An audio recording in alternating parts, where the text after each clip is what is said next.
क्या आपको पता है, कुछ लोग समुद्र में शार्क मछली को पकड़कर उसके पंख काट लेते हैं और फिर शार्क के बचे हुए शरीर को फिर से समुद्र में फेंक देते हैं। लेकिन लोग शार्क के साथ ऐसा क्यों करते हैं? शार्क को वापस समुद्र में फेंकने से क्या फायदा होता है? और बिना पंख की शार्क समुद्र में जाकर क्या करती है? आइए जानते हैं समुद्र में होने वाली शार्क मछली की यह अजीबोगरीब घटना के बारे में। शार्क के दांत इंसानी दांतों के मुकाबले 100 गुना ज्यादा मजबूत होते हैं। एक शार्क अपने जीवन काल में 20,000 से 30,000 दांत बदल सकती है।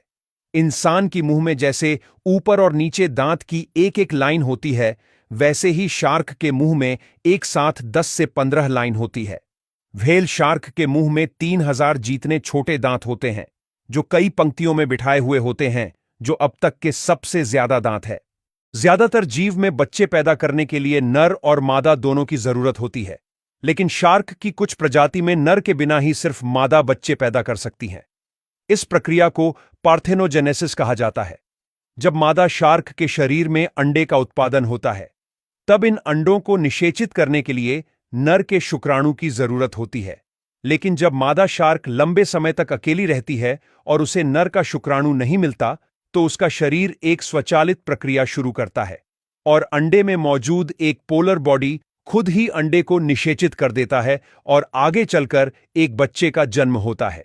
लेकिन इस पार्थेनोजेनेसिस से जन्मे बच्चे हमेशा मादा होते हैं, क्योंकि बच्चे का डीएनए केवल मादा शार्क से आता है और नर का कोई सहयोग उसमें नहीं होता।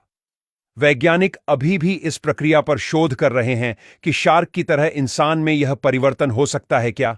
अब जानते हैं कि कुछ लोग शार्क के पंख काट के समुद्र में क्यों फेंक देते हैं और बिना पंख की शार्क समुद्र में जाकर क्या करती है।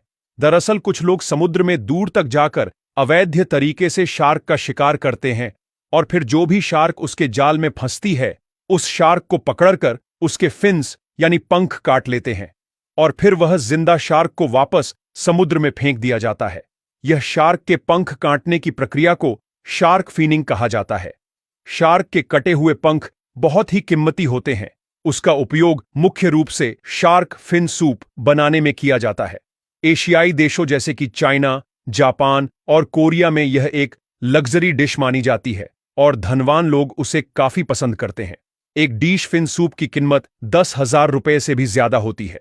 सिर्फ शार्क फिन सूप बनाने के लिए हर साल 10 करोड़ से ज्यादा शार्क का शिकार किया जाता है। कई देशों में शार्क फिनिंग पर रोक लगा दी गई है, लेकिन अब भी यह अवैध रूप से जारी है।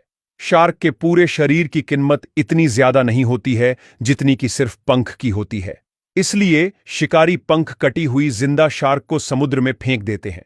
वह पंख कटी हुई शार्क समुद्र में जाकर थोड़े समय में ही ठीक से नहीं तैर पाने की वजह से भूख से मर जाती है या किसी बड़ी मछली का शिकार बन जाती है।